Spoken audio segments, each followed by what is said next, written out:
top six. Alex Marquez closing in all the time.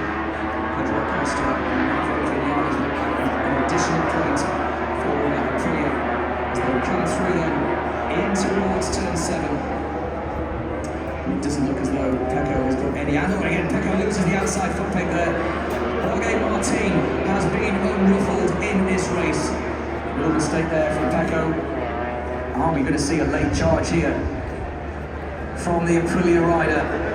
Aleix Espargaro, look at this as they come around under the Tiso bridge. This is the Tiso sprint. Pecco Bagnaia now dropping back into the clutches of Marc Marquez. Are we going to... Oh, tell you what, Jorge Martin is still taking risks on the curbs here. He can't afford to make a mistake. We saw what happened in the Asia Talent Cup race. If you get over that curve and you get it wrong, you're soon going to be on the floor. But there's been no mistakes. He's one corner away then from victory. And to take the lead in the MotoGP World Championship into the final corner, the Prima Pramac racing rider was denied the World Championship in the final round of the season in Valencia.